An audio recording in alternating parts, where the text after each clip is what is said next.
एक समय नैमिषारण्य तीर्थ में शौनक आदि 88,000 ऋषियों ने सूत जी से पूछा, हे प्रभु, इस कलयुग में वेद विद्या रहित मनुष्य को प्रभु भक्ति किस प्रकार मिलेगी तथा उनका उद्धार कैसे होगा। इसलिए हे मुनिश्रेष्ठ, कोई ऐसा तप कहिए जिससे थोड़े समय में पुण्य प्राप्त होवे तब मनोवांछित फल मिले। वह कथा सुनने की हमारी इच्छा है। सर्वशास्त्र ज्ञाता श्री सूत जी बोले, हे वैष्णव में पूज्य, आप सबने प्राणियों के हित की बात पूछी। अब मैं उस श्रेष्ठ व्रत को आप लोगों से कहूँगा जिस व्रत को नारद जी ने लक्ष्मी नारायण से पूछा था। लक्ष्मीपति ने मुनि श्रेष्ठ नारद से कहा था, सो ध्यान से सुनो। एक समय योगी राज नारद जी दूसरों के हित की इच्छा से अनेक लोकों में घूमते हुए मृत्यु लोक में आ पहुँचे। यहाँ अनेक योनियों में जन्मे हुए प्राय सभी मनुष्यों को अपने कर्मों द्वारा अनेक दुखों से पीड़ित देखकर सोचा, किस यत्न के करने से निश्चय प्राणियों के दुखों का नाश हो सकेगा। ऐसा मन में सोचकर विष्णु लोक को गए। वहाँ श्वेत वर्णों 4 भुजाओं वाले देवों के ईश नारायण को देखकर, जिनके हाथों में शंख चक्र गदा पद्म थे, वरमाला पहने हुए थे, स्तुति करने लगे, हे भगवान, आप अत्यंत शक्ति से संपन्न तथा मन तथा वाणी भी आपको नहीं पा सकती। आपका आदि मध्य और अंत नहीं है। निर्गुण स्वरूप सृष्टि आदि भूति व भक्तों के दुखों को नष्ट करने वाले हो, आपको मेरा नमस्कार है। नारद जी इस प्रकार की स्तुति सुनकर विष्णु भगवान बोले, हे मुनिश्रेष्ठ, आपके मन में क्या है? आपको किस काम के लिए आगमन हुआ है? निसंकोच कहो। तब नारद मुनि बोले, मृत्यु लोक में सब मनुष्य जो अनेक योनियों में पैदा हुए हैं, अपने अपने कर्मों के द्वारा अनेक प्रकार के दुखों से दुखी हो रहे हैं। हे नाथ, मुझ पर दया रखते हो तो बतलाइए कि उन मनुष्यों के सब दुख थोड़े ही प्रयत्न से कैसे दूर हो सकते हैं। हे नारद, मनुष्य की भलाई के लिए तुमने बहुत अच्छी बात पूछी है। जिस काम के करने से मनुष्य मोह से छूट जाता है वो मैं कहता हूँ, सुनो। बहुत पुण्य देने वाला स्वर्ग तथा मृत्यु लोक दोनों में दुर्लभ एक उत्तम व्रत है। आज मैं प्रेमवश होकर तुमसे कहता हूँ, सत्यनारायण का व्रत अच्छी तरह विधि पूर्वक करके मनुष्य आयु पर्यंत यहाँ सुख भोग कर मरने पर मोक्ष को प्राप्त होता है। श्री भगवान के वचन सुनकर नारद मुनि बोले कि उस व्रत का क्या फल है, क्या विधान है, किसने यह व्रत किया है और किस दिन यह व्रत करना चाहिए, विस्तार से कहिए। भगवान बोले, दुख शोक आदि को दूर करने वाला, धन धान्य को बढ़ाने वाला, सौभाग्य तथा संतान को देने वाला, यह व्रत सब स्थानों पर विजय कराने वाला है। भक्ति और श्रद्धा के साथ किसी भी दिन मनुष्य श्री सत्यनारायण की शाम के समय ब्राह्मणों और बंधुओं के साथ धर्मपरायण होकर भक्ति भाव से नैवेद्य, केले का फल, घी, दूध और गेहूं का चरण सवाया लें। गेहूं के अभाव में साठी का चूर्ण, शक्कर तथा गुड़ ले लें और सब भक्षण योग्य पदार्थ जमा कर लें। भगवान को अर्पण करता बंधु से ब्राह्मणों को भोजन करावें। पश्चात स्वयं भोजन करें। नृत्य गीत आदि का आचरण कर सत्यनारायण भगवान का स्मरण करते हुए समय व्यतीत करें। इस तरह व्रत करने पर मनुष्य की इच्छाएं निश्चय पूरी होती है। विशेषकर कली काल में भूमि पर यही मोक्ष का सरल उपाय है। बोलो सत्यनारायण भगवान की जय। दूसरा अध्याय। सूत जी बोले, हे ऋषियों, जिसने ये समय में इस व्रत को किया है उसका इतिहास कहता हूँ, ध्यान से सुनो। सुंदर काशीपुर नगरी में एक अत्यंत निर्धन ब्राह्मण रहता था। वह भूख और प्यास से बेचैन व नित्य पृथ्वी पर घूमता था। ब्राह्मणों से प्रेम करने वाले भगवान ने ब्राह्मण को दुखी देखकर बूढ़े ब्राह्मण का रूप धर उसके पास जा आदर के साथ पूछा, हे विप्र, नित्य दुखी हुआ पृथ्वी पर क्यों घूमता है? हे श्रेष्ठ ब्राह्मण, ये सब मुझसे कहो, मैं सुनना चाहता हूँ। ब्राह्मण बोला, मैं निर्धन ब्राह्मण हूँ, भिक्षा के लिए पृथ्वी पर फिरता हूँ। हे भगवान, यदि आप इसका उपाय जानते हो तो कृपा कर कहो। वृद्ध ब्राह्मण बोला कि सत्यनारायण भगवान मनवांछित फल देने वाले हैं, इसलिए हे ब्राह्मण, तो उनका पूजन कर, जिसके करने से मनुष्य सब दुखों से मुक्त होता है। ब्राह्मण को व्रत का सारा विधान बतलाकर बूढ़े ब्राह्मण का रूप धारण करने वाले सत्यनारायण भगवान अंतर्ध्यान हो गए। जिस व्रत को वृद्ध ब्राह्मण ने बतलाया मैं उसको करूँगा, यह निश्चय करने पर उसे रात में नींद भी नहीं आई। वह सवेरे उठ सत्यनारायण के व्रत का निश्चय कर भिक्षा के लिए चला गया।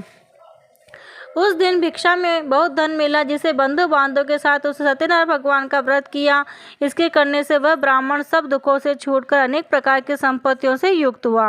उस समय से वह ब्राह्मण हर मास व्रत करने लगा। इस तरह सत्यनारायण भगवान के व्रत को जो करेगा वह पापों से छूटकर मोक्ष को प्राप्त होगा।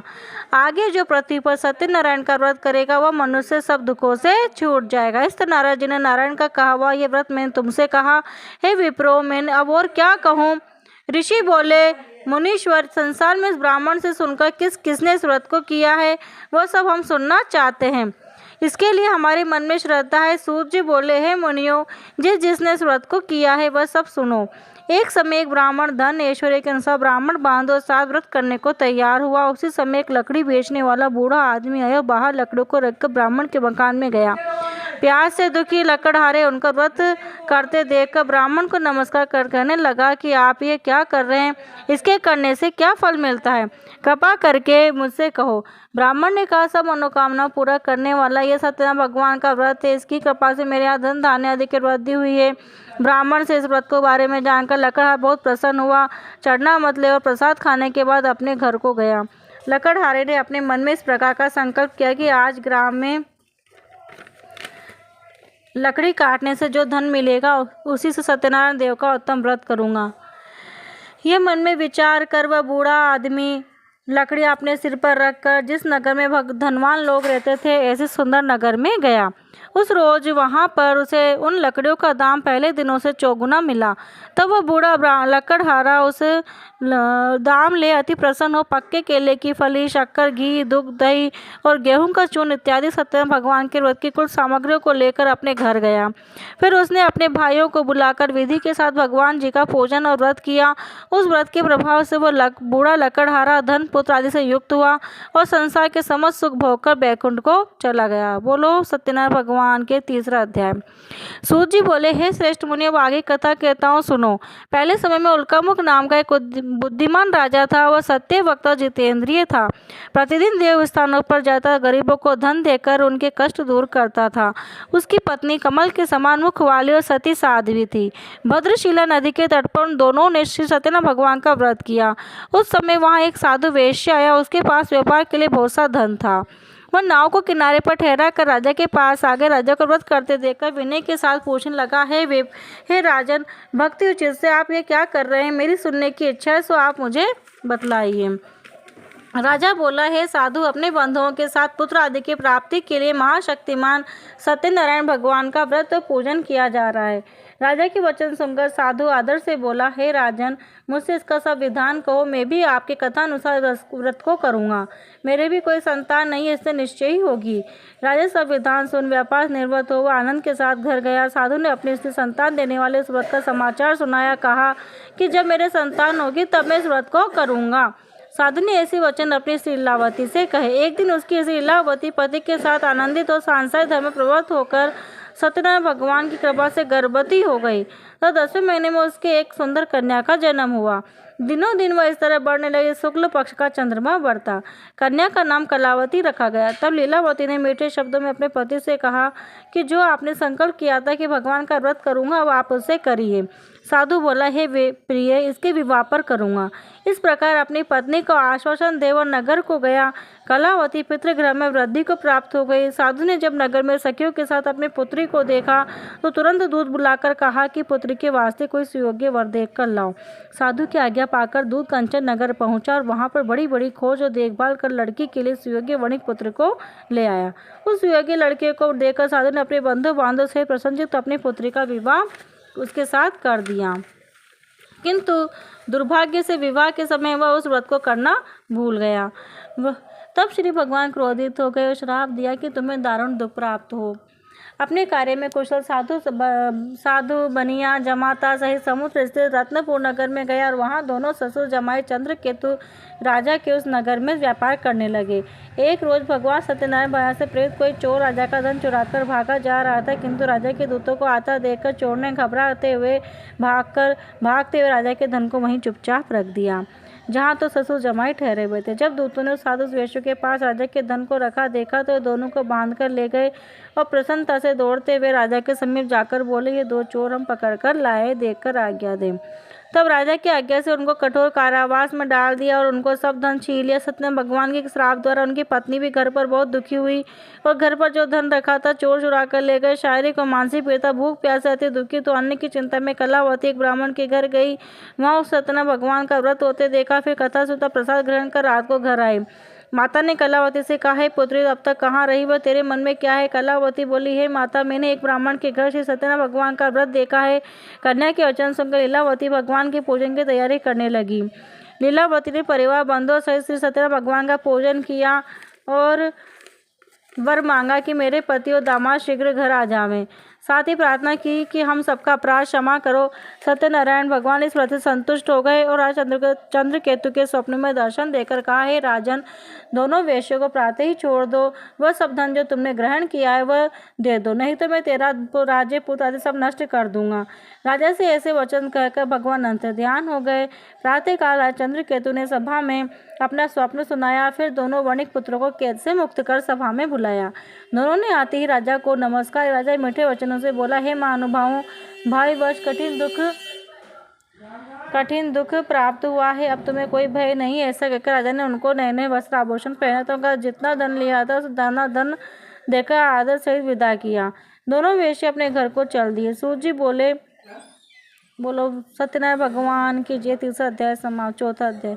सूत जी बोले, वेश्या ने मंगलाचरण करके यात्रा आरंभ की और अपने नगर को चला। उनके थोड़ी दूर निकलने पर दंडी वेश धर सत्यनारायण भगवान ने उनसे पूछा, हे साथ तेरी नाव में क्या है? अभिमानी वणिक हंसता हुआ बोला, हे दंडी, आप क्यों पूछते हो? क्या धन लेने की इच्छा है? मेरी नाव में तो बेल और पत्ते भरे हैं। वेश्या का कठोर वचन सुनकर भगवान ने कहा, तुम्हारा वचन सत्य हो। दंडी ऐसा कहकर वहां से दूर चले गए और कुछ दूर जाकर समुद्र किनारे बैठ गए। दंडी के जाने पर वेश्या ने नित्य क्रिया करने के बाद नाव को ऊंची ऊंची देखकर अचंभा किया और नाव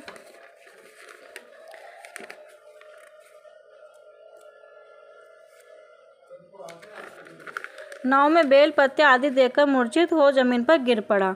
फिर मूर्छा खुलने पर अत्यंत शोक प्रकट करने लगा।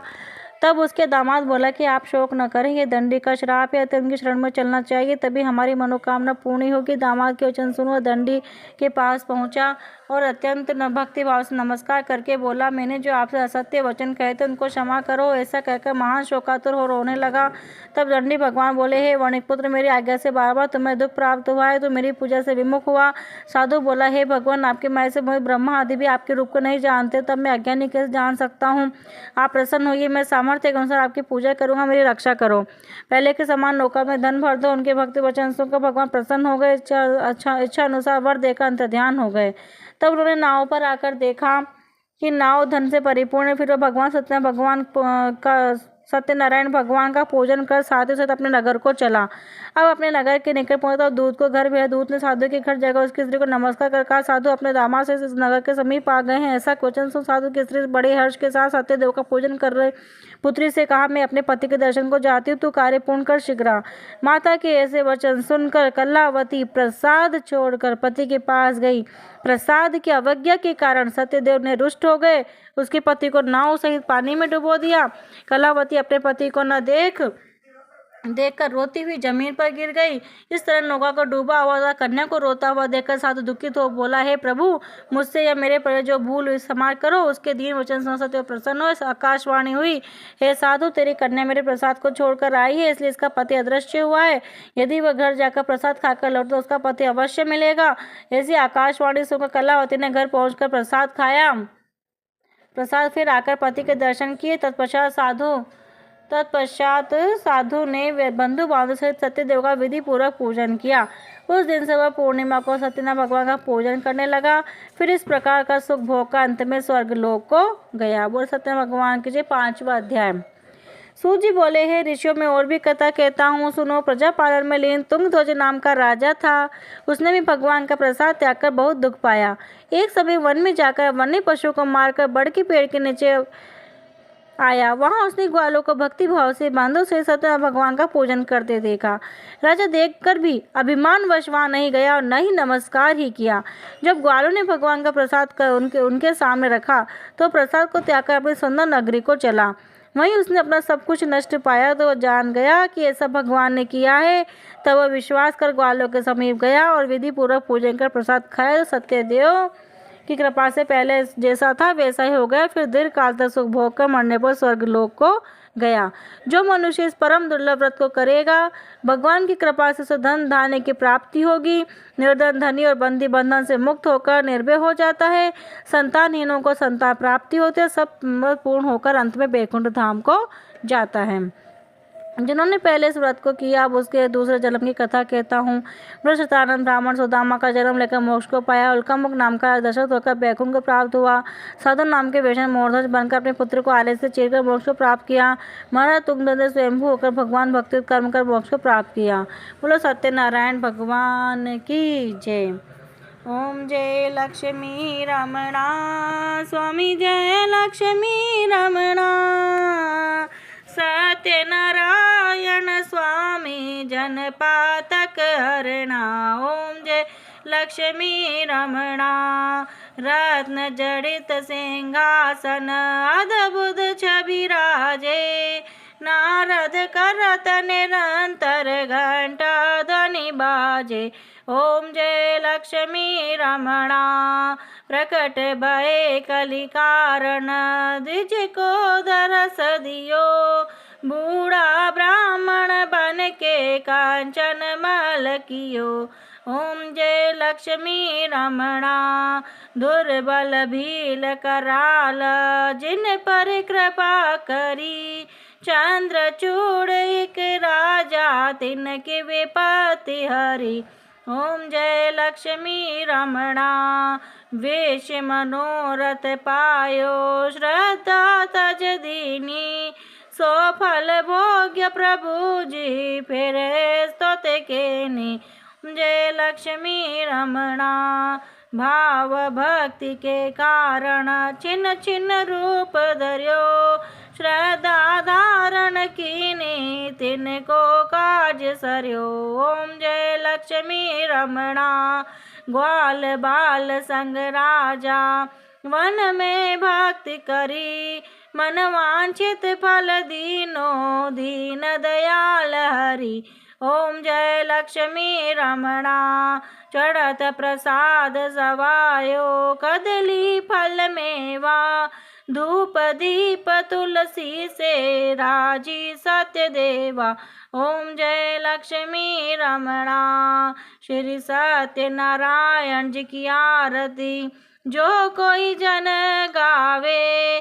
कहत शिवानंद स्वामी भजत महामुनि ज्ञानी। सुख संपत्ति पावे। ओम जय लक्ष्मी रमणा। बोलो सत्यनारायण भगवान की जय। श्री कृष्ण गोविंद हरे मुरारी। हे नाथ नारायण वासुदेवा। पितुमात स्वामी सखा हमारे। पितुमात स्वामी सखा हमारे। हे नाथ नारायण वासुदेवा। श्री कृष्ण गोविंद हरे मुरारी। हे नाथ नारायण वासुदेवा। राधे राधे। जय श्री कृष्ण।